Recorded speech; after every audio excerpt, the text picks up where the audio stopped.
Welcome to the final episode of Beyond the Trailer's 6-part special report on talent to watch in 2013.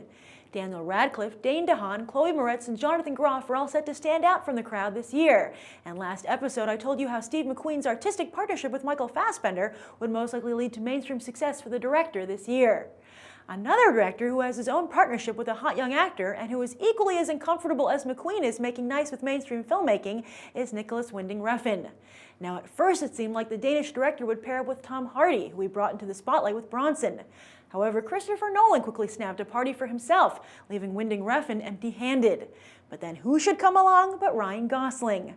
Winding Refn helped contribute to Gosling's star-making year in 2011 when Crazy Stupid Love, Drive, and The Ides of March all hit theaters. Sure, Drive ended up not living up to its hype. One woman infamously sued the distributor as she felt the trailer made the film seem more action-packed than it was, but it struck a nerve with cinephiles and the industry, and that's enough. Suddenly there was talk of Winding Refn directing a remake of Logan's Run and being Channing Tatum's first pick to direct Magic Mike. However, while these types of big projects often fall apart on their own, it quickly became clear that Winding Refn doesn't have much interest in them either. Instead, he seems to devote much more of his energy into directing his own smaller scripts. For instance, he's currently wrapping up Only God Forgives, where he teams up with Gosling once more for a release later this year. Although, I hope he knows that Gosling is cheating on him.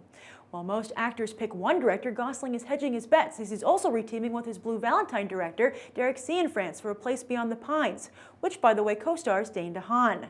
In Only God Forgives, Gosling stars as the son of a British female crime lord in Bangkok, played by Kristen Scott Thomas, who orders him to avenge his brother's death. And this time, if anyone tries to sue for a misleading trailer, the defense can simply point to Drive, as Only God Forgives is said to be even stranger.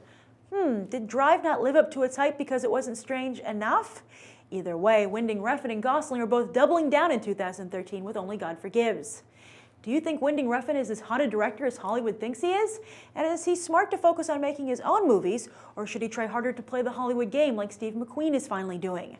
Write your thoughts down below. And be sure to check out the rest of the episodes in BTT's special report on talent to watch in 2013.